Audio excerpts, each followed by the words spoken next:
Buenos días, estimados hermanos y hermanas. Qué placer de nuevo verles y podernos relacionar aún más en todo lo que tiene que ver con el conocimiento y estudio de lo que a nivel mundial está ocurriendo. Y la iglesia debe ser, como dijo San Pablo a Timoteo, la columna y el baluarte de la verdad. Si nosotros no somos el referente para la vida social, la vida cultural, educativa, si la iglesia no se constituye en eso que dijo Pablo, la iglesia del Dios viviente como columna y baluarte de la verdad, ¿en dónde más van a encontrar la verdad los inconversos, el mundo?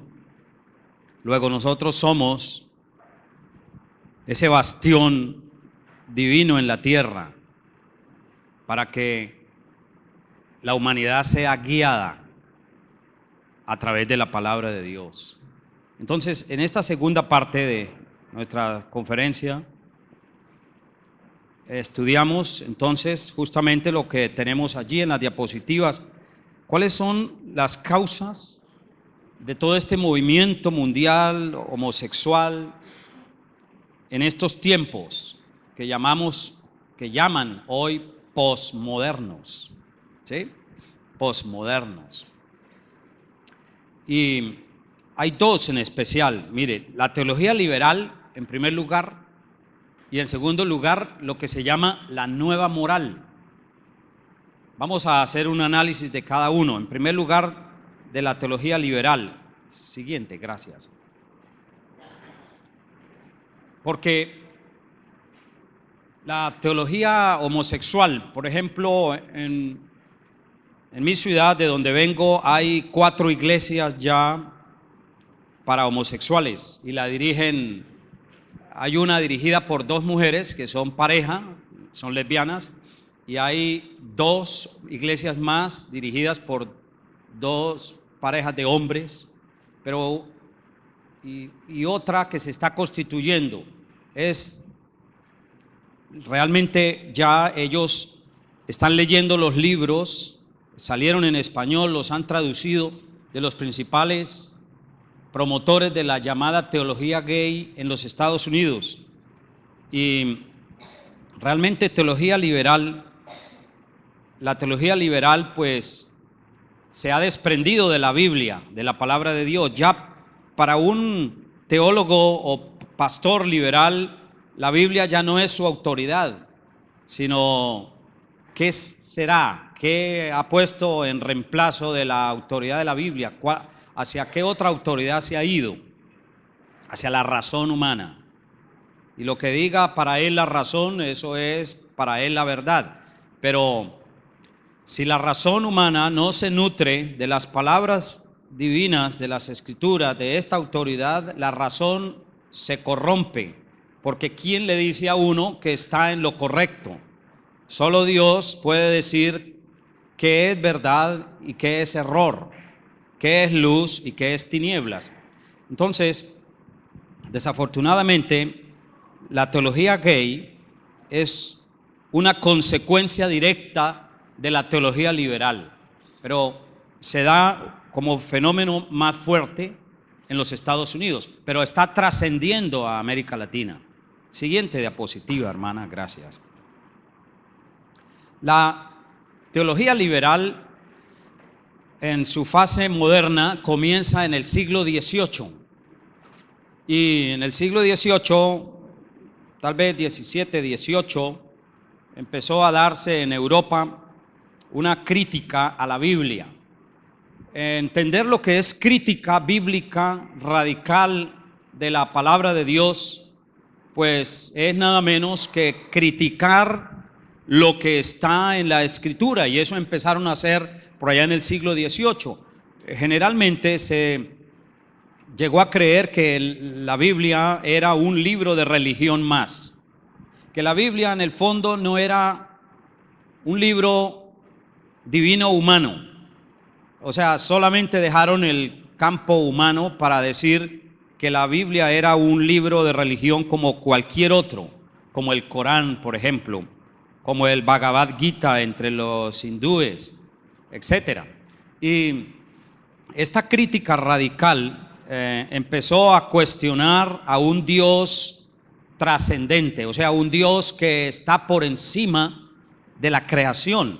Y estos filósofos y estos hombres, incluyendo algunos teólogos aquí, empezando por ejemplo con este señor Schleiermacher, Ritschl, von Harnack, Bullmann y Tillich, todos estos dos últimos en el siglo XX, los anteriores en el siglo XIX, empezaron a decir que Dios no intervenía en los asuntos humanos, que Dios realmente estaba tan lejano del mundo que hasta un hijo de un pastor, Immanuel Kant, el segundo, esos dibujos, hijo de un pastor, él después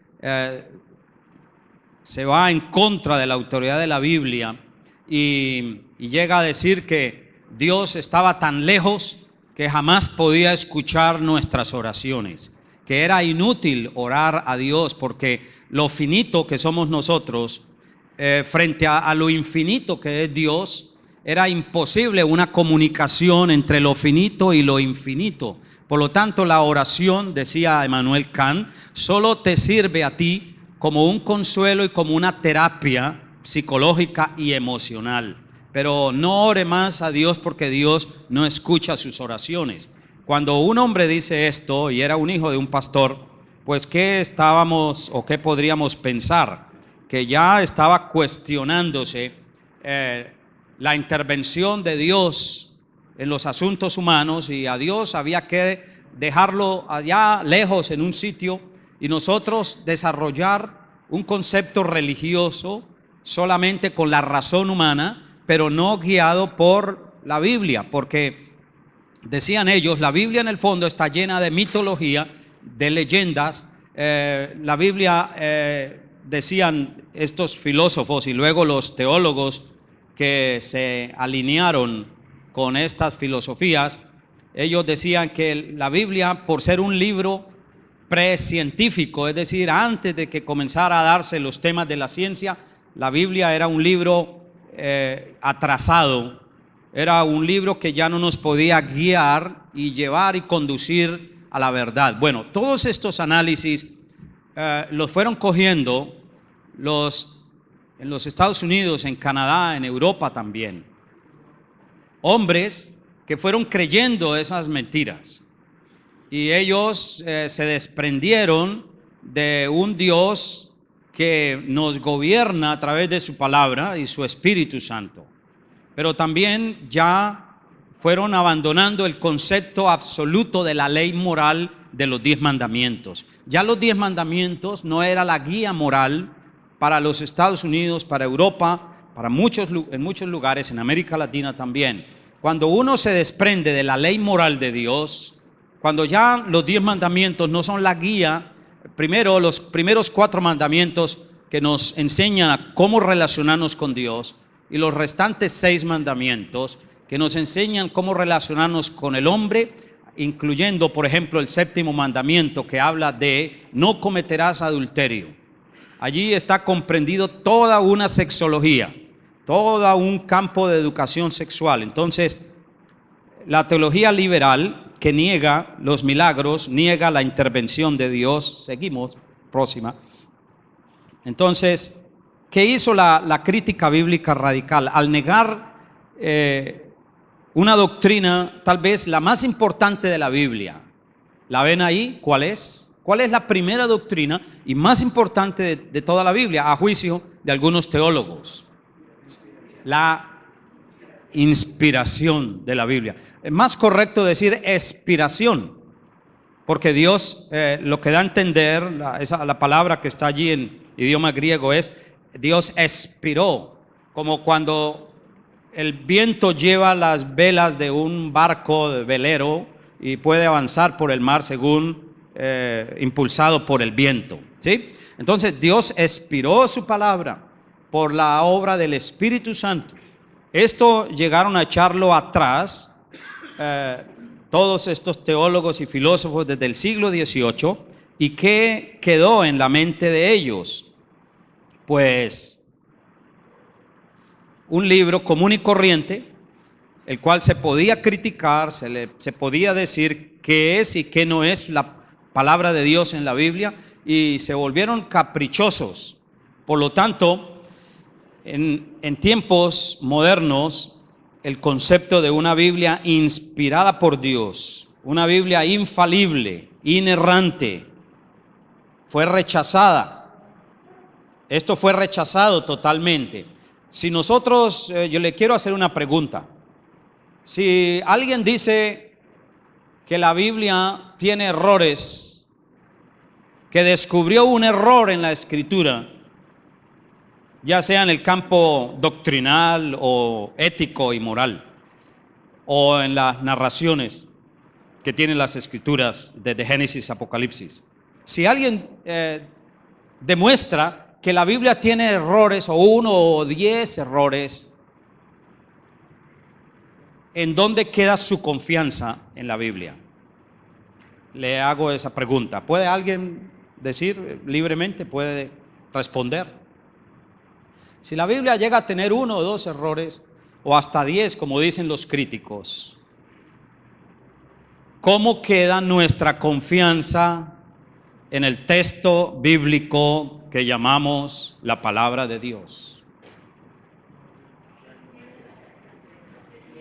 Muy bien, porque ¿qué seguridad tenemos? Se pierde totalmente el concepto, mire, muy importante, una palabra quizás un poco extraña, inerrante. Un término que quiere decir que la Biblia no tiene errores o no se equivoca. La Biblia también debe ser para nosotros, la palabra de Dios, infalible, inerrante, autoritativa. Es nuestra autoridad. Donde quiera que se ha criticado a la Biblia, jamás los críticos han podido demostrar lo que ellos han querido decir acerca de que la Escritura no es la palabra de Dios, porque solamente la dejan en el nivel humano. La Biblia es un libro de religión creado por mentes muy inteligentes judías. Pero Manuel Kant, muchos filósofos, hoy los teólogos liberales, solamente creen que la Escritura es un libro común y corriente desde el punto de vista humano, pero no le atribuyen ya, y eso realmente empezó en el huerto del Edén, porque ¿quién fue el primero que cuestionó a Dios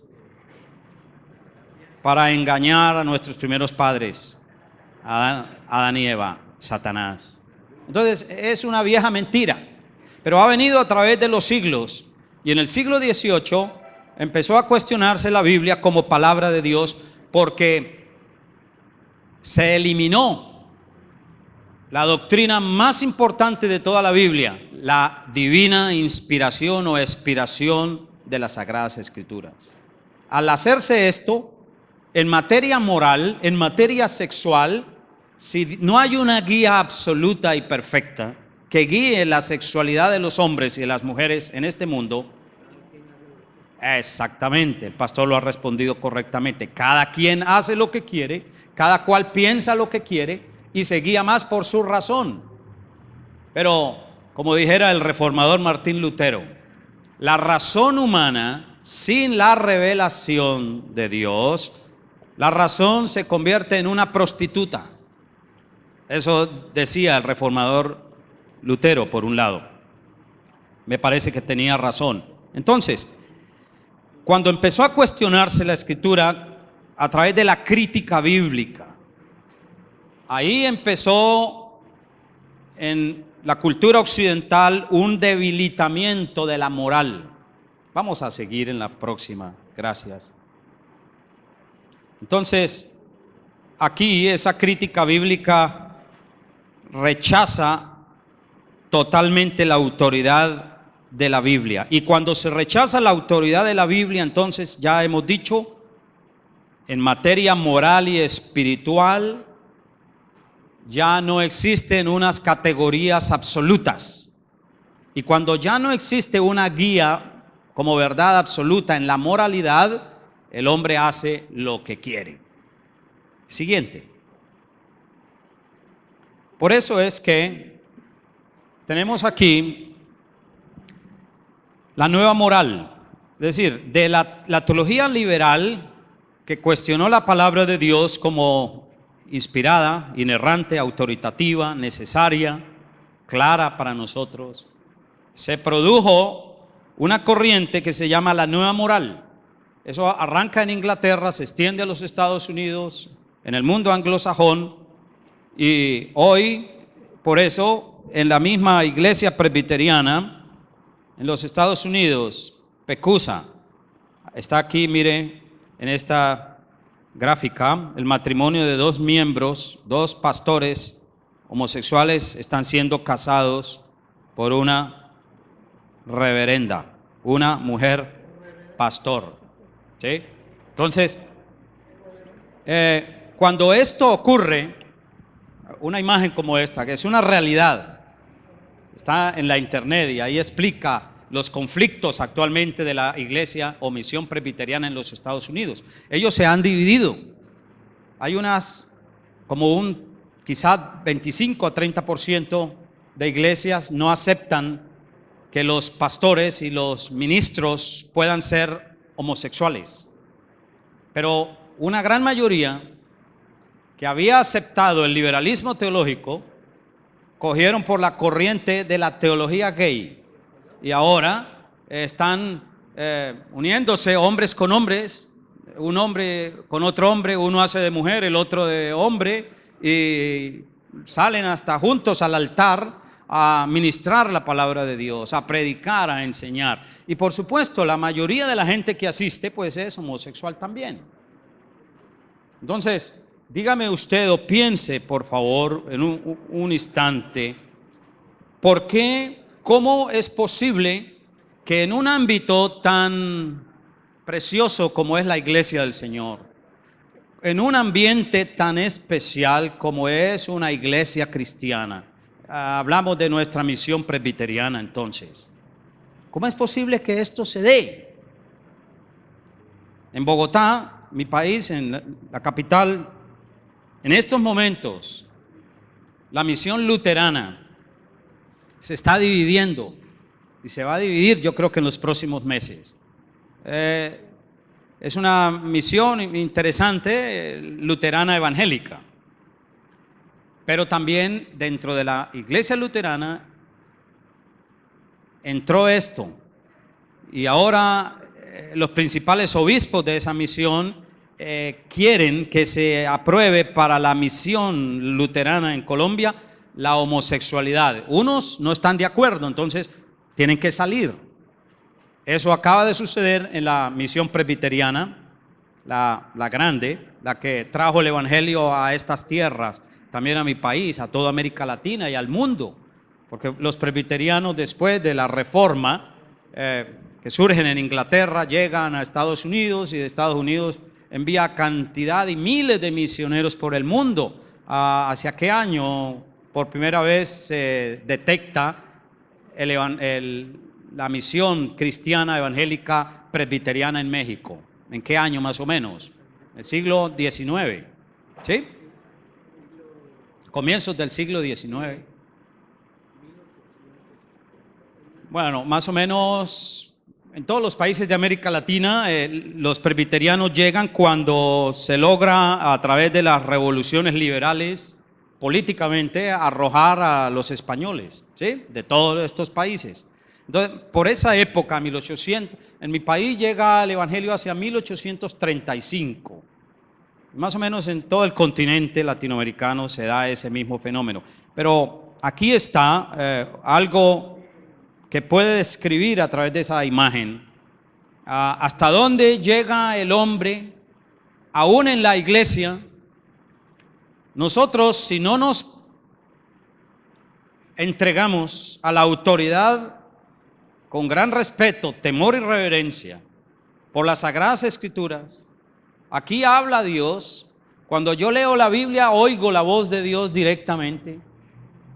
Cuando no tenemos respeto ya por esto, aún nosotros desde el punto de vista religioso o eclesiástico, podemos también, si abandonamos estos fundamentos, fácilmente cualquier iglesia presbiteriana puede empezar a decir que la homosexualidad es normal, que no es pecado, que el pastor, reverendo X con fulano Y sean pareja, y la iglesia va a ir aceptando todas estas formas de pensamiento racionalistas, contrarias a la voluntad de Dios expresada en su palabra. Vamos a continuar, hermano. Entonces, la nueva moral es propuesta por dos hombres, aunque ya venía con muchos antecedentes, pero hay dos principalmente, uno en Inglaterra y otro en los Estados Unidos. El señor John A. T. Robinson, un obispo anglicano, escribió un libro por allá hacia en la década de los 50, 60, llamado Sincero con Dios. Esta obra es considerada prácticamente como el comienzo en tiempos modernos de la nueva moral. Este hombre decía, por ejemplo, si el séptimo mandamiento dice, no cometerás adulterio, él cuestionó todo el campo moral y espiritual de los 10 mandamientos, y luego vino un norteamericano, José Fletcher, un obispo episcopal, era ateo, sin embargo hablaba de Dios, ¿sí? Y José Fletcher, este señor, él escribió un libro llamado Ética de Situación. Entonces se unieron estas dos mentes, la nueva moral con la ética de situación. ¿Qué significa ética de situación? Que la situación es la que determina los actos morales. La ética de situación dice que si un hombre y una mujer se enamoraron y quisieron tener relaciones sexuales, ya no es la ley moral de Dios la que dice, un momento, sí, si de verdad se aman y están enamorados, quieren tener relaciones sexuales, organicen un matrimonio. Estos hombres empezaron, como vimos también ayer, con otros en Europa, Freud y otros. Empezaron a estirar la moralidad, sacándola del marco divino de la ley moral. Y por lo tanto, este señor escribió la ética de situación para decir que ya no es los absolutos morales de la palabra de Dios desde el punto de vista ético lo que debe gobernar la conducta de hombres y mujeres, sino su situación. Entonces ahí ya comenzó a darse un debilitamiento de la moralidad, y por eso se le llama nueva moral, ética de situación, etc. Estas éticas, estos enfoques entraron a las iglesias. Mire, hay iglesias reformadas con estos problemas. Presbiterianas en Estados Unidos ya está declarado. Los luteranos en Europa también. Los episcopales, los anglicanos en los Estados Unidos también se han dividido. En Bogotá tenemos iglesia anglicana, y allí yo conozco al obispo mayor de la anglicana, y él dice, Mario, no aguanto con esto, voy a renunciar. Mis hermanos, colegas, pastores en la fe, de 30 hemos descubierto que 8 son homosexuales, y ahora están presionando a la misión para que se acepte la homosexualidad. Y en Inglaterra, en los Estados Unidos, se aceptó. Por lo tanto, ¿eso nos va a afectar a nosotros? ¿Sí o no? ¿Nos puede llegar a afectar? Sí. Aún entre nosotros, si no, repito, si no nos ubicamos fuertemente, respetando lo que Dios ha dicho aquí, acatándolo con temor y temblor, nosotros también podríamos sucumbir a esa moda pecaminosa. Entonces, esto no es un asunto pasajero, temporal, va a durar mucho tiempo en la cultura y es peligroso. Seguimos, hermano. Un hombre muy conocido, el obispo Jim B. Robinson, él en los Estados Unidos es conocido mucho, y es un homosexual que oficia, predica el evangelio, está dentro de la iglesia anglicana. Continuamos, por favor. Aquí está la boda de dos obispos ya viejitos y les dio por esto, miren. Se ven bellos allí con su corona de guirnaldas, tienen un collar de hojas. Es la boda gay de dos obispos y pastores anglicanos. Entonces, yo me pregunto cómo en las misiones cristianas, especialmente la misión presbiteriana, el contexto de Estados Unidos es muy diferente al nuestro latinoamericano. Pero me pregunto cómo es posible que, conociendo lo que Dios dice aquí, se llegue a una conducta como esta. Estos viejitos pastores ya de edad, reverendos ya de edad, ellos no empezaron a ser gays o homosexuales de la noche a la mañana. Ya eran gays probablemente desde finalizando la infancia o en la primera adolescencia. Hay pastores homosexuales, hay pastores que pueden tener sentimientos homosexuales y no logran derrotar ese pecado y lo mantienen oculto en la iglesia, lo mantienen oculto en su vida, pueden ser hasta casados. Y en esas esferas del mundo, en los Estados Unidos, en Inglaterra, por ejemplo, se ha dado estos fenómenos. Por eso estos viejitos pueden llegar a ese colmo, pueden llegar a este extremo. ¿Cómo es posible? Que Dios tenga misericordia y se apiade de nosotros, porque esto es realmente apostasía. Esto es realmente un desafío a la autoridad de Dios. Y en nombre de Dios se hacen hoy muchas bodas en los Estados Unidos, casando mujer con mujer, hombre con hombres, porque ellos también lo hacen. Seguimos. Un hombre que ha promocionado mucho la homosexualidad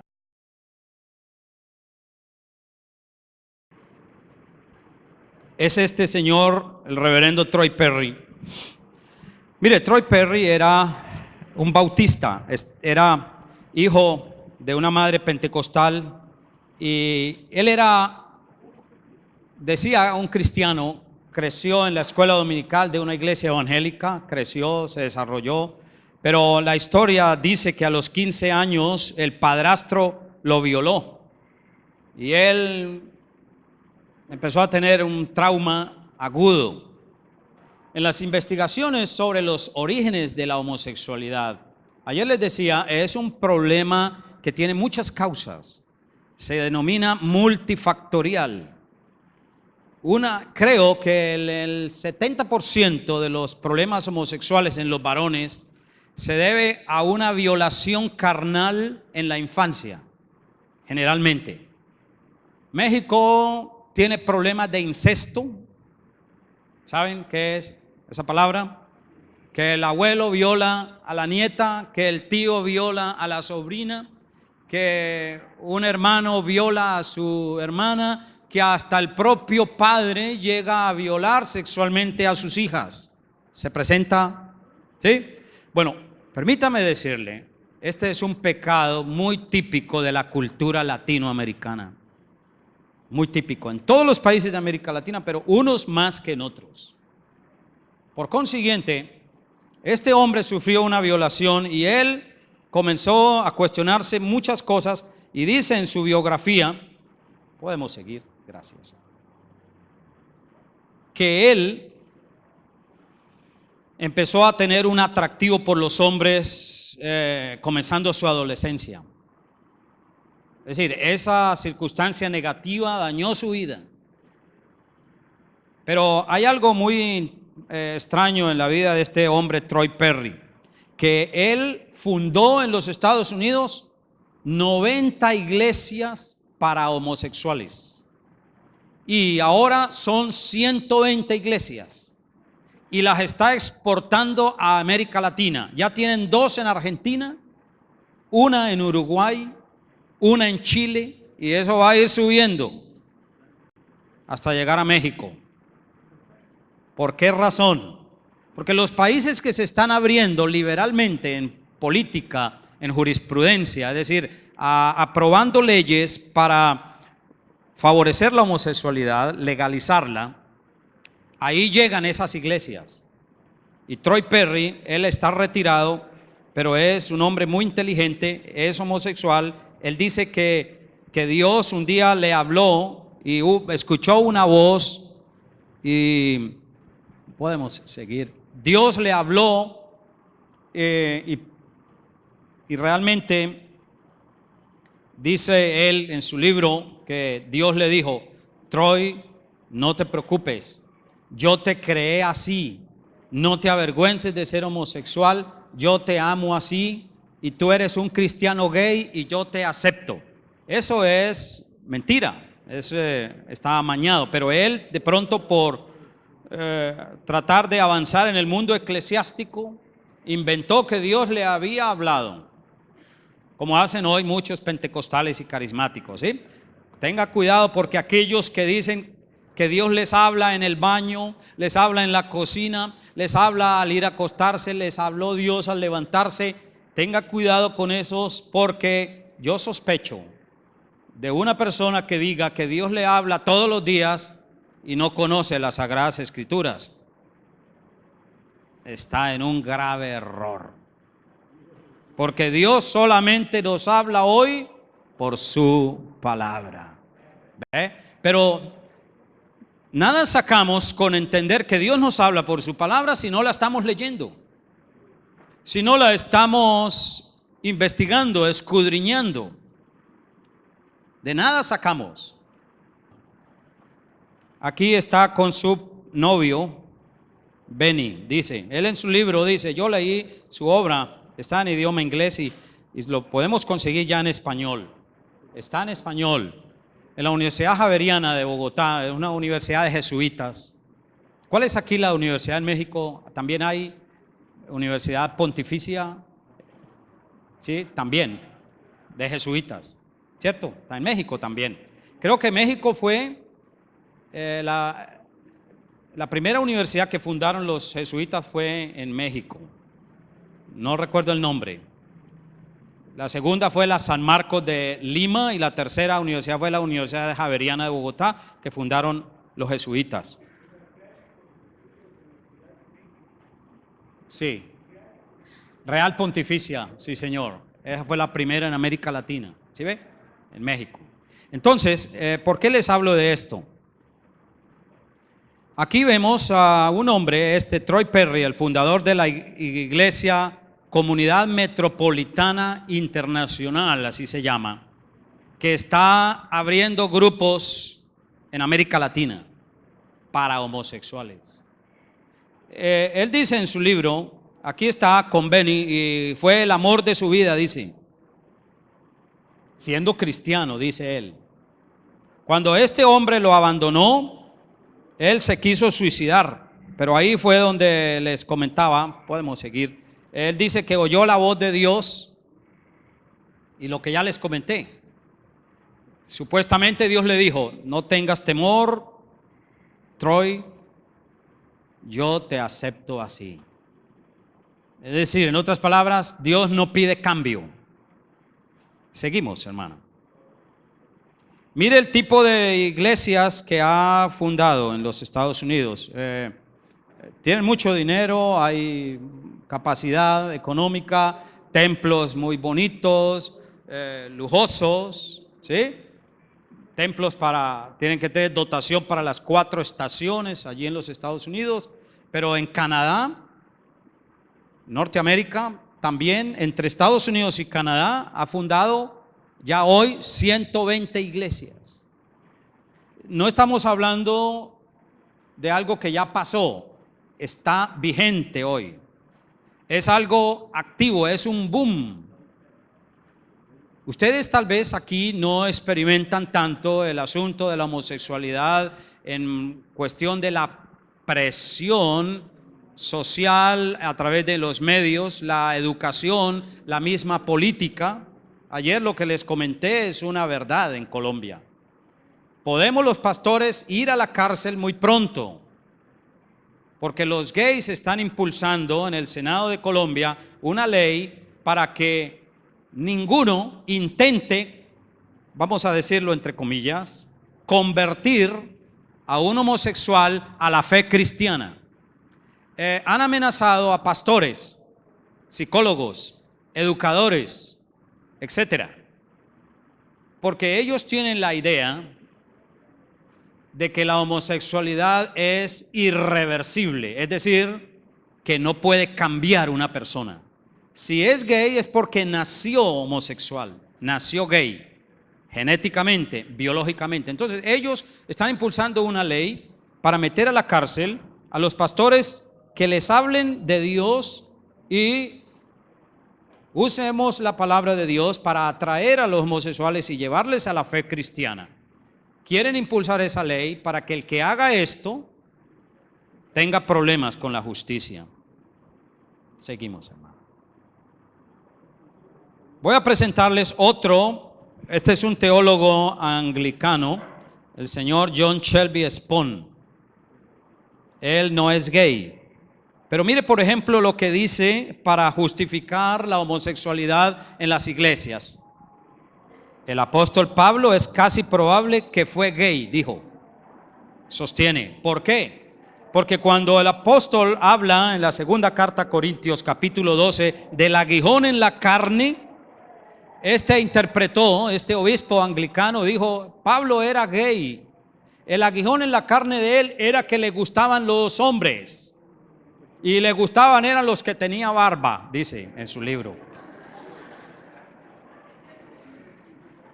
Hasta dónde el diablo, Satanás, tuerce las escrituras, como dijo San Pablo, para su propia perdición.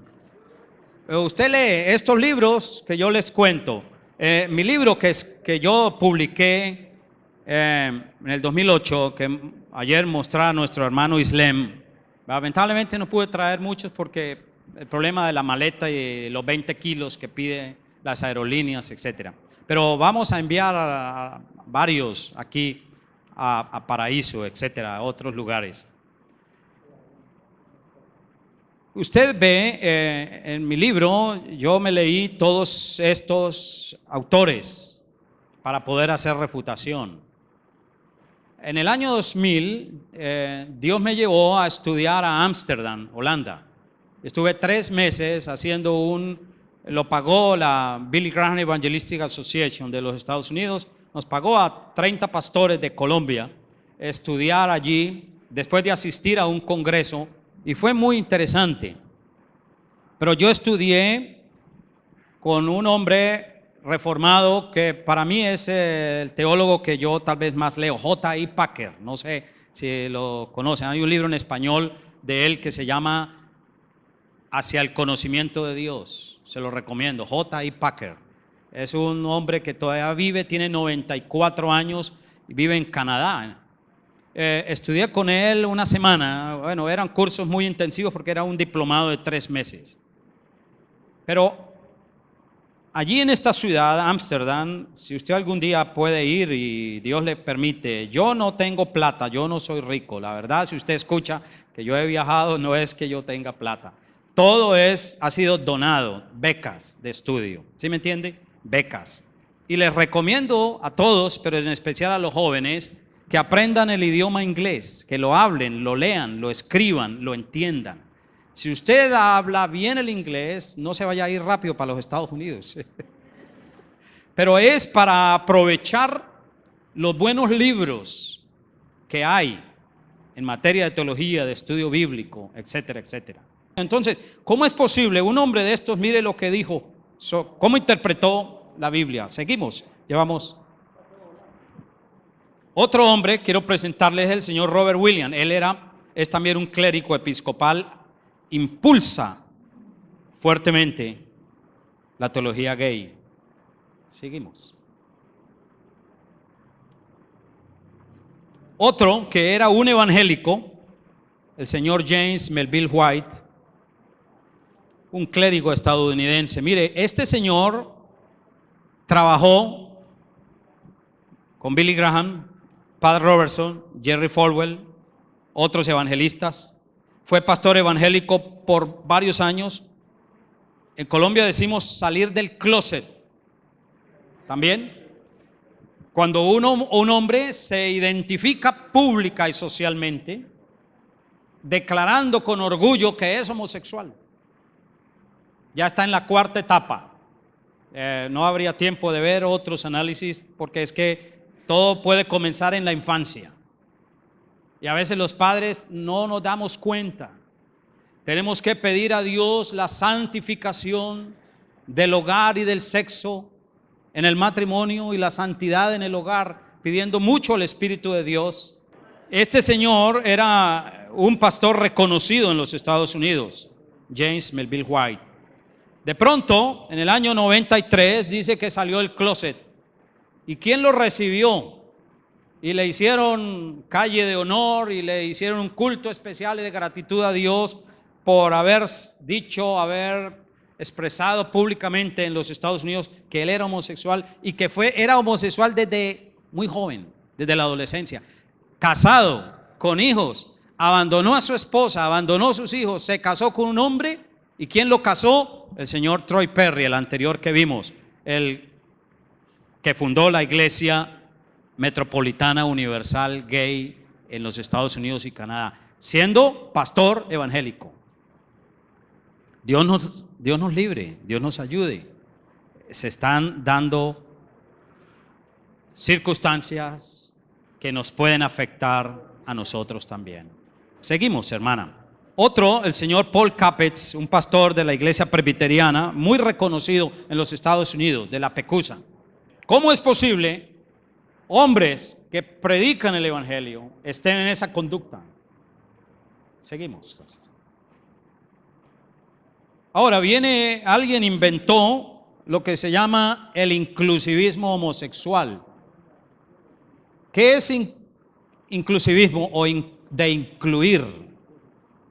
Quiere decir este término que es aceptado por Dios como homosexual si solo tiene una pareja o si decide permanecer célibe o soltero. Un muchacho, el siguiente, él inventó esto, Justin Cannon, un joven teólogo norteamericano. Él dijo y ha escrito libros, atiende gays y él es homosexual y ayuda y predica el evangelio entre ellos. Él dijo que no es pecado si se es homosexual monógamo. Es decir, si un hombre solo tiene una pareja, no es pecado. Pero también si es gay y quiere permanecer soltero siendo homosexual, tampoco es pecado. Bueno, ¿de dónde vienen estas ideas? Entonces, a eso se llama inclusivismo gay. Hay que incluirlos en la iglesia. Como les dije ayer, yo atiendo y he atendido homosexuales en la ciudad de Bogotá. Pero los que atendemos, porque yo soy mentor de un ministerio que surge en los Estados Unidos, no sé si han escuchado, en inglés es Exodus International, Éxodo Internacional parecido. En Bogotá se llama ese ministerio Romanos 6. Como la carta a Romanos 6. Yo predico aproximadamente cada mes a unos 80. De esos 80, 30 han abandonado la homosexualidad. Están luchando, quieren conocer más a Dios, desean, pero créame, es una lucha impresionante en la vida de ellos. Tal vez la homosexualidad es como la adicción a las drogas, pero el que se acerca a Dios, un gay, una lesbiana, no importa esa situación, quien se acerca a Dios y lo busca de corazón, de verdad he visto cambio y transformación de vida. La palabra de Dios dice en 1 Corintios capítulo 6, Pablo deja constancia de que en la iglesia de Corinto, de los corintios, habían homosexuales. Y dijo, y esto erais algunos, mas ya habéis sido lavados, ya habéis sido justificados, habéis sido santificados en el nombre del Señor Jesús. O sea que la homosexualidad sí es reversible. O sea, un hombre, si quiere entregarse a Dios, puede tener un cambio absoluto y ser una nueva persona. Bueno, vamos a avanzar porque el tiempo corre, ¿no? ¿Podemos ir a 10:30? Sí. Bueno, entonces, hermanos, aquí, siguiente diapositiva. Mire, yo he encontrado en las iglesias gays en Bogotá, gente que dice esto. Mire, en España, en otros países, Argentina, hay muchos muchachos que son cristianos, pero ellos dicen, soy cristiano gay, dicen. Entonces, vienen unos argumentos, por ejemplo, ¿usted qué le respondería a un hombre que llamándose cristiano le dice algo así como lo que está aquí en esta diapositiva, en este argumento número 1? Soy un creyente nacido de nuevo y soy gay. Muy bien. ¿Cierto? Siguiente. Argumento número 2. A ver, dejo que ustedes lean y saquen la conclusión. Esto se da en ambientes como iglesias gay estilo pentecostales, ¿sí? Usted sabe que dentro del pentecostalismo y el carismatismo se habla mucho de los dones del Espíritu y ante todo también el don de lenguas, llaman. Pero el don de lenguas no tiene ningún sentido hoy. Pero para muchos pentecostales y las iglesias gay que son pentecostales en algún momento, ellos estiman que hay una evidencia y una experiencia externa que viene de adentro, que si tienen manifestaciones en lenguas como homosexuales, ellos no estarían mal delante de Dios, porque están expresando o se manifiestan en ellos los dones del Espíritu. Y están engañados, porque nosotros no vivimos de experiencias para certificar la verdad. La verdad divina se impone por sí misma, bajo los 4 atributos de la palabra de Dios. Es decir, esto es un error, pero se encuentra entre los, entre comillas, cristianos gays. Ustedes tal vez no experimentan esto como yo lo siento y lo vivo en mi país, pero prepárense, no dejen que este pecado entre a la iglesia, no dejen que estas aberraciones hagan escuela en la misión presbiteriana. Puede darse, somos pecadores aún, vigilemos y Dios nos ayude. Siguiente diapositiva, hermana. Otro tercero, un argumento más, mire lo que dice. Esto fue la obra de este muchacho teólogo Justin Cannon en los Estados Unidos. Y está creciendo, están desarrollando obra. Siguiente diapositiva. Esta es la tercera parte del estudio, ya vamos entrando a la recta final. La reinterpretación teológica gay de Adán y Eva. Para el movimiento gay, la narración de Génesis sobre Adán y Eva es un modelo, no es para las parejas, no es normativo para la procreación, dicen. Entonces, ellos no creen que Adán y Eva existió realmente, existieron. Eso es la teología liberal. La teología liberal niega la historicidad, como los primeros 11 capítulos del Génesis dicen, no es historia, son mitos, son leyendas, son cuentos, ¿sí? Entonces, Esto es la obra de la teología liberal y por eso ha calado hondo dentro de la teología homosexual en los Estados Unidos, en el mundo. En mi país esto ahora es fuerte. Mire, ¿qué ejemplo hay? Ya no para los gays, llamados cristianos gays, ya no es Adán y Eva, sino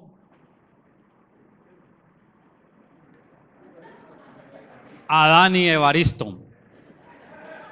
Ese es un nombre común aquí en México también, en toda la cultura latina, español. Evaristo es un nombre. Bueno, perdón si hay alguien aquí que se llama Evaristo, yo no estoy diciendo nada malo en este sentido, sino que ahí estos dos hombres modelos los pagaron en los Estados Unidos para sacar esta reproducción, esta imagen, y pagaron a dos artistas, dos hombres, uno hace de Adán y el otro de Eva. Entonces es un contrasentido absoluto de la revelación divina. Siguiente. El señor Elton John, un cantante reconocido inglés a nivel mundial, está ahí con su noveno novio o noveno marido. ¿Sabían eso? Elton John, muy famoso. Bueno, de pronto ustedes al estar en estos lugares no están muy cercanos a todos los movimientos culturales pervertidos que hay en las grandes ciudades. Pero la internet, sobre todo los estudios bíblicos, teológicos, necesitamos no solo a nivel doctrinal, sino en el campo ético y moral. Hay que crecer mucho, porque tenemos que educar niños fuertes en la fe bíblica, ayudarles también en su desarrollo, etc. Seguimos, hermana. ¿Por qué la homosexualidad peca contra Dios y contra la humanidad? Porque Dios creó solo dos sexos. La Escritura dice, varón y hembra los creó Dios a imagen y semejanza. Entonces, esto es un contrasentido. Se peca contra Dios y contra la humanidad. Porque la procreación establecida por Dios entre un padre y una madre, entre un matrimonio, hombre y mujer, es la única vía que Dios desarrolló con el fin de que la relación entre un hombre y una mujer, matrimonialmente hablando, se fortalezca, pero también contribuya al programa divino del mandato cultural de Génesis 1:28, en el sentido de traer hijos. La Biblia dice que es una bendición de Dios, es bendito el fruto del vientre. Por lo tanto, Dios quiere hijos, pero no muchos, tenga cuidado, ¿no?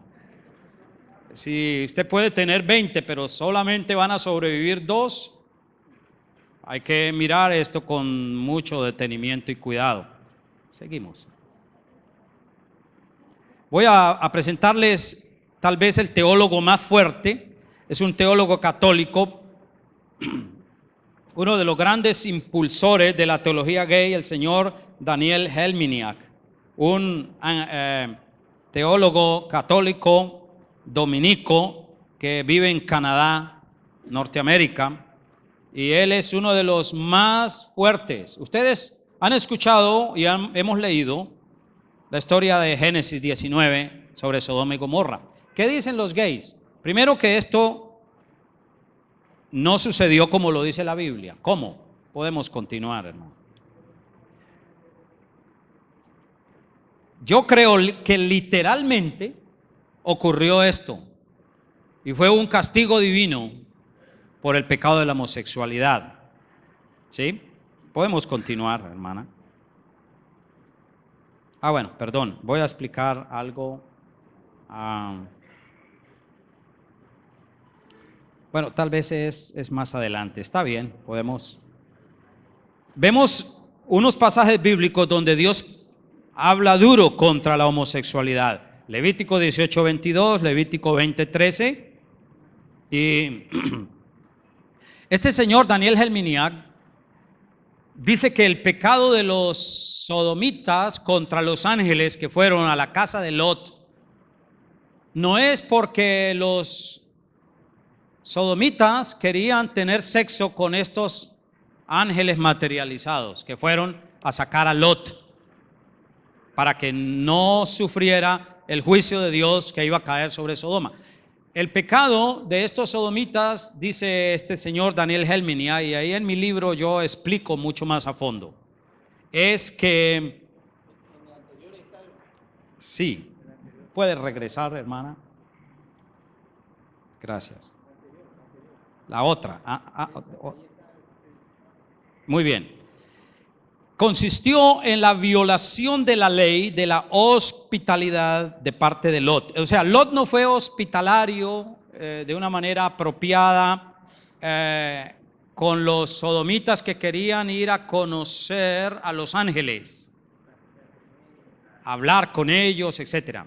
Pero la palabra que está en la escritura, cuando dicen ellos, los sodomitas, déjenos conocer a sus huéspedes para que los conozcamos, la palabra hebrea que utiliza allí es queremos tener sexo con ellos. No era conocerlos solamente como un acto visual de relacionarse amistosamente, no, era tan pervertida Sodoma y Gomorra que esto llenó la paciencia de Dios. Por eso Dios envía a los ángeles para sacar allí a Lot y vino el fuego de Dios. Esa era la explicación, gracias. Seguimos hacia otra más, gracias. Ahí, mire lo que dice este teólogo en el punto 1 allí. La homosexualidad no debió ser una seria ofensa en la época de Moisés. La prohibición de los actos homosexuales en Levítico 18, 22 y 20:13 tratan, dice Daniel Helminiak, con la pureza ritual, pero no ética y moral. Por ello, hoy no tiene aplicación. Dice que estos versículos donde Dios habla tan claro en Levítico no tienen aplicación para el día de hoy. Por lo tanto, la homosexualidad no debe ser prohibida porque Dios no la prohíbe, dice este teólogo. Seguimos, hermana. Otro versículo, Deuteronomio 23, 17 y 18. No haya ramera de entre las hijas de Israel, ni haya sodomitas de entre los hijos de Israel. El siguiente es: ni traerás la paga de una ramera, ni el precio de un perro a la casa de Jehová tu Dios por ningún voto, porque abominación hace a Jehová tu Dios tanto lo uno como lo otro. Tal vez mañana podríamos ver un pequeño video de internet, vamos a ver si lo podemos hacer, porque en estos momentos en la ciudad de Bogotá, Colombia, se convirtió un homosexual a la fe cristiana y me gustaría mostrarles mañana su testimonio. Está siendo perseguido por los mismos gays, la gente lo insulta, lo escupe cuando lo ve en la calle. Él ganaba mucho dinero porque trabajaba en canales de televisión, era un gran bailarín, es un hombre afrodescendiente, pero está pagando un precio. Yo lo estoy animando con otros pastores a que se mantenga fiel y firme, que siga confiando en Dios. Su testimonio es muy triste, porque él dice que todo empezó por la violación carnal, sexual, de un tío a la edad de 5 años. Y él estaba desesperado y quería cambiar de vida, no podía, quiso suicidarse varias veces. Pero lo que a veces no hacemos los presbiterianos, por otro lado, a veces es bueno en otro sentido. La gente pentecostal, por lo menos en Bogotá, es muy fuerte el pentecostalismo. Están predicando. Y ese muchacho, creo, ha sido tocado por Dios. Es una bendición. Ahora hay que ayudarle. Él me conoce, me distingue. Está siendo burlado en internet. De pronto, mañana, si hay oportunidad, veremos algo muy breve de unos 5 minutos. Bueno, explico para terminar este versículo de Deuteronomio 23, 17 y 18. ¿Por qué Dios habla aquí, por lo menos en nuestra versión Reina Valera? No traerás la paga de una ramera ni el precio de un perro a la casa de Jehová. ¿Qué es esa expresión perro? Bueno, uno hoy puede consultar un léxico hebreo español y puede entender. Por ejemplo, el comentario de Gerhard Kittel o de Keili Delich, más bien del Antiguo Testamento. Ellos dicen que perro en el hebreo tiene tres significados. Uno, perro es un animal, un cuadrúpedo. Perro también eran los gentiles para el pueblo de Israel. Pero perro en el Antiguo Testamento era el homosexual israelita que se pervertía en esa inmundicia sexual y quería ofrecer a Dios ofrendas. En ese contexto es que está escrito Deuteronomio 23, 17 y 18. No traerás la paga de una ramera ni el precio de un perro a la casa de Jehová tu Dios por ningún voto, porque abominación es a Jehová tu Dios, tanto lo uno como lo otro. Ahora, si Dios dijo abominación, estoy hablándoles de ese hombre joven que se convirtió a la fe cristiana en Bogotá, porque él les leyó a los gays, en internet está. Él se llama Nerú Martínez. Usted lo puede mirar en su casa si quiere. Nerú Martínez. Dios está haciendo también algo allí.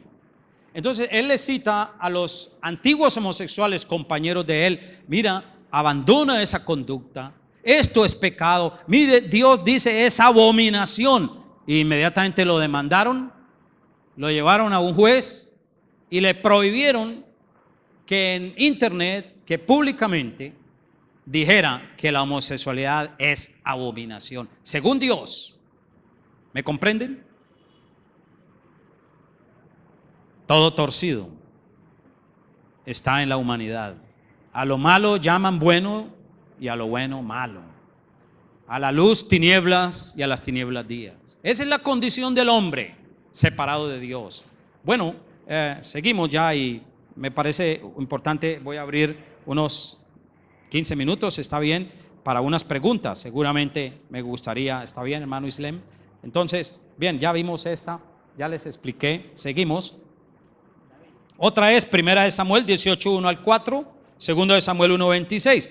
Los gays y la teología gay enseña que David y Jonatán fueron homosexuales. ¿Sí ve? Cuando usted escucha palabras como las que están en estos versículos, cuando David le dice a Jonatán: tu amor me fue más dulce que el amor de las mujeres. Está ahí escrito en 2 de Samuel 18, 1 al 4, Primera de Samuel. Tu amor me fue más dulce. Los homosexuales, los teólogos pro homosexuales dicen: mire, aquí está claro. Aquí, por lo menos, se puede leer lo que dice Helminiak. Él dice: por lo tanto, las palabras confusión y vergüenza son términos bíblicos comunes para hablar de sexo. Y seguramente la insinuación aquí es sexual. Por lo tanto, aquí Saúl, el rey Saúl, el padre de Jonatán, ¿recuerdan? Se está burlando de la relación sexual de Jonatán con David. Eso es una tergiversación. Haber torcido las escrituras, porque nunca en la Biblia se enseña, y no existe esta idea jamás, de que estos dos jóvenes, David, que iba a ser el futuro rey de Israel, tenía amoríos homosexuales con Jonatán, el hijo del rey Saúl. Pero ¿por qué David le expresa así esas palabras? En nuestra cultura sentimos que eso es algo invertido y no es correcto, ¿no es cierto? Esto era cultura judía. Entre los judíos, entre los hebreos, cuando David le dice: tu amor me fue más dulce que el amor de las mujeres, no es que ellos tenían relaciones sexuales ni que eran homosexuales. Es que habían hecho un pacto tan grande de amistad, un pacto de unidad, que por ello Jonatán le entregó a David, dice que el manto, la espada, el talabarte, habla allí Reina Valera, y Jonatán reconoce que David era el ungido de Jehová. Pero cuando un hombre expresaba eso así, no quiere decir que eran gays o homosexuales, eran expresiones hebreas que ligaban una amistad muy seria entre dos hombres.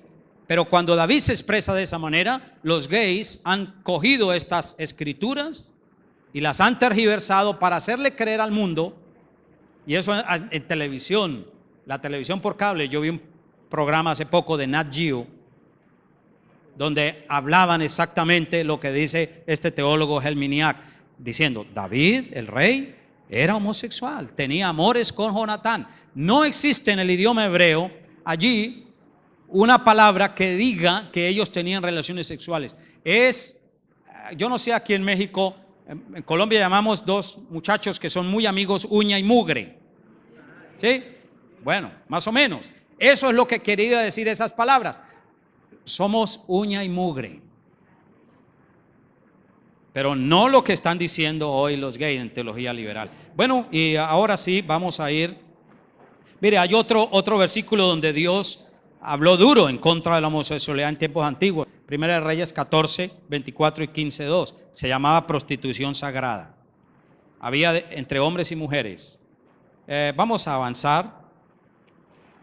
¿Condenó Jesús la homosexualidad? Los gays dicen no. Podemos un poquito antes. Antes, ahí, gracias. La anterior, ese.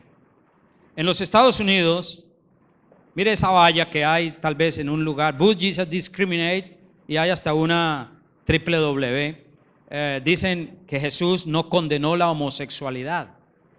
La historia es que cuando el siervo del centurión, recuerdan los evangelios, se enfermó, le pidió a Jesús que lo sanara. Siguiente. Está en Mateo 8:5 al 13 y Lucas 7:1 al 10. ¿Sí? Sí, ahí está bien. Entonces, el comentario de este teólogo, Daniel Helminiak, es que Jesús se encontró con un centurión que era gay. Generalmente, en los tiempos de Jesús, los romanos sí tenían muchachos amantes. Entonces le dijo a Jesús: Señor, mi siervo está enfermo, sánelo. Jesús lo sanó. Entonces dicen los homosexuales cristianos, entre comillas, los cristianos gays, no son cristianos. Dice: mire, fíjense, aquí Jesús no condenó al centurión romano que le pidió que sanara a su amante. Por lo tanto, Jesús no condenó la homosexualidad. La homosexualidad es libre, debe practicarse, no hay problema. Es un engaño del demonio. Queremos continuar para ver si logro tener unos minutos ya. Mire, aquí esta pintura, hecha mandada a hacer por homosexuales en los Estados Unidos, dicen, ya para entrar a un terreno muy apóstata, Jesús tenía un amante gay. O sea, ellos dicen que San Juan, el que se le recuesta en el pecho a Jesús en la Santa Cena, en la Cena del Señor, en la última cena, ¿recuerdan? Dice que San Juan se le recostaba en el pecho. Los teólogos a favor de la homosexualidad dicen, como este señor Daniel Helminiak, eso era una expresión de cariño gay y homosexual. Jesús tenía por amante al apóstol Juan. Qué atrevimiento, ¿no? Y mandaron a hacer esta pintura. Aquí hay una boda de dos homosexuales en la iglesia episcopal en los Estados Unidos. Seguimos. Bueno, sabemos lo que dice Romanos 1, 24 al 27, cómo Dios condena esto. Sabemos las palabras griegas en Romanos 1, 24 al 27. Dios declara que la homosexualidad es inmundicia, acatarsia, natural o contra naturaleza, fusikos, parafusis, concupiscencia, epitemia, deshonrar. Bueno, todos estos términos Dios llama en Romanos a la homosexualidad: inmundicia, contra naturaleza, una concupiscencia, una deshonra y una vergüenza. Bueno, y en 1 Corintios es donde hablábamos ahora. Allí habían gays y se convirtieron a Dios, al Señor. Bueno, ahora sí creo que podemos dejar ya hasta aquí esto y tenemos unos 10 minutos. Me gustaría escuchar algunas preguntas. Estructurar una pastoral bíblica de cómo aprender a aconsejar, a guiar a una persona que de pronto le dice al pastor, ayúdeme, soy gay, soy homosexual. En Colombia hemos tenido la experiencia, aunque ya allá se lleva un tiempo largo, y la gente ha aprendido. Cuando quieren cambio, a no estigmatizar a la persona. Usted sabe que cuando existe un hombre muy amanerado, con inclinaciones muy femeninas, la gente ¿qué hace? ¿Cuál es la manifestación que puede producir? Burlarse, reírse, los más jóvenes, etcétera. Y hay como un rechazo. Debemos entender que es un pecador que necesita a Cristo. Pero la iglesia debe aprender a aconsejar a alguien que es homosexual, igual que llevamos a Cristo a un ladrón, a un adúltero, a una adúltera. Es decir, el evangelio debe serle predicado, dado, se necesita mucha instrucción, pero los homosexuales que están buscando cambio necesitan una atención pastoral muy específica, con mucha dedicación, y el pastor y los hermanos todos requieren indispensablemente conocer a fondo lo que ellos viven y experimentan y entender lo que es un homosexual y cuáles son sus luchas. Entonces, la iglesia debe servir para ayudar a solucionar ese pecado y ese problema, y debe ser madura la iglesia. Debe tratarlo como un ser humano normal, darle la mano, animarlo, si está buscando cambio, ¿sí me entiende? Porque hay unos que vienen a la iglesia es a destruir a otros, ya es diferente. Pero quien está buscando cambio hay que apoyarlo, debemos apoyarlo, orar mucho por esa persona. Yo estoy haciendo eso en mi ciudad, Bogotá, Colombia, por todos esos hombres homosexuales a quien yo una vez por mes les predico el evangelio. Se reúnen en una iglesia. Después de que yo les predico, muchos salen cogidos de la mano y se van a los bares gays, pero vuelven al mes siguiente. Entonces, yo confío que Dios sea quien haga la obra. Entonces, conclusión, hermanos, tenemos que profundizar en estos análisis. Y segundo, no rechazarlos. Prediquémosle, ayudémosles con el evangelio como para cualquiera de nosotros. Esa sería mi respuesta a esta pregunta. Siguiente. Podemos defender nuestras iglesias creciendo en conocimientos en este campo. ¿Ve? Entonces, mi libro surge, yo empecé a estudiar todos estos asuntos desde mi experiencia allá en ese país, en Holanda. Yo podía vislumbrar que eso mismo iba a darse en América Latina, y ya estaba, en Colombia, Argentina, otros países, ya se estaba dando. Pero una de las formas tal vez más efectivas de cómo debemos defender nuestras iglesias con este tipo de análisis es haciendo seminarios, conferencias, talleres, reuniones de información, de edificación, adiestrándonos mucho en cómo llevar el evangelio a los homosexuales también. ¿Cómo tratamos ese problema si llega a existir un hijo o una hija que llega a saberse en casa que es homosexual? Si llegara a ocurrir eso, hay padres que llegan a matar a sus hijos. Usted lo que más tiene que vigilar es en su hijo, sobre todo los varones, también las niñas, qué amistades tiene en el colegio. El amiguito que está yendo a su casa, de dónde proviene, de qué familia es un chico sano, la niña también. A mí me da vergüenza decirlo, ¿ve? Me da pena. En mi país las cosas se están corrompiendo, pero horriblemente.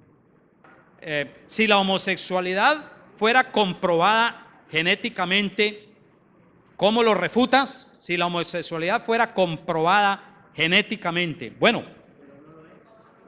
yo tengo aquí unas diapositivas que es la tercera parte, que son los estudios genéticos científicos que en los Estados Unidos, unos 5 científicos, pero son homosexuales. Ellos quisieron decirle al mundo que hay un gen gay, un cromosoma gay, ¿sí? Entonces, que lo descubrieron. También hay una cantidad de teorías hechas en los Estados Unidos y en Europa que tratan de decir cuáles son las... puedo mostrarles rápidamente esas diapositivas y ahí están. Hay como 7 estudios, pero hasta el día de hoy, todos los estudios que se han hecho a nivel científico mundialmente, en los Estados Unidos, en Europa, etcétera, ningún científico serio hoy da crédito a esas teorías. Fueron inventos para justificar la homosexualidad. Sencillamente, esta pregunta debo responderla de esta manera. Usted sabe que en el plan de Dios, físicamente, hay una célula masculina y una femenina, espermatozoide y óvulos. Cada uno aporta 23 cromosomas para cuando se cruzan, empieza la reproducción celular en el vientre de la madre. Y eso se llama embriogénesis. Empieza a desarrollarse. Nosotros éramos así, ¿sí? Solo hay cromosoma X y Y. Los hombres tenemos los dos. El hombre es el que da el sexo. Nace niña o nace niño. Cuando se cruza, el hombre aporta cromosoma X, la mujer siempre tiene X. X con X da mujer, da niña. X con Y, el hombre aporta también el Y, sale varón. No existe el cromosoma Z para los homosexuales. Dios no creó genéticamente la homosexualidad. La homosexualidad es una desviación de la personalidad producto del pecado. ¿Sería correcto tener una amistad con alguien gay que ya se le habló el evangelio y no quiere cambiar? ¿Es correcto seguir con esa amistad? No, no es correcto. Es decir, quiero decir, no debes tener, amistad o compañerismo. ¿Qué entendemos por ello? Andar permanentemente con esa persona. No. Puedes hablarle, puedes animarlo, mira, acuérdate, pero no que te invita allí a la fuente de soda, te invita allí a tomar un refresco y vivís a toda hora con la persona gay o la lesbiana. No, hay que hablarles porque no podemos tener un compañerismo muy íntimo. Pero si es un hermano ya que está viniendo a la iglesia, es una persona que ha recibido a Cristo y él está luchando con su homosexualidad, podemos andar con él. ¿Sí me entiende?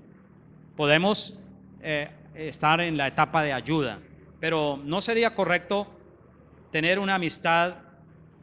Si ya se le habló el evangelio, no quiere cambiar, pues tampoco es un rechazo, ¿no?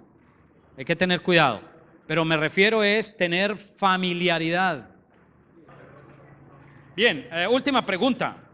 ¿Cómo poder ayudar a un homosexual a salir de esa equivocación? Predicarle el evangelio. No conozco mejor método. La psicología, la psicoterapia puede llegar hasta un nivel, pero solo Dios puede rehacer de nuevo a un pecador. El nuevo nacimiento es una obra del Espíritu de Dios. Se llama regeneración. Bueno, estimados hermanos, mire, queda un buen número de papeles con preguntas. Muchísimas gracias, que Dios les bendiga. Espero que esto le ayude y sea de un estímulo valioso para su ministerio. Que Dios les ayude y toda la gloria sea al Señor. Dios les bendiga. Gracias.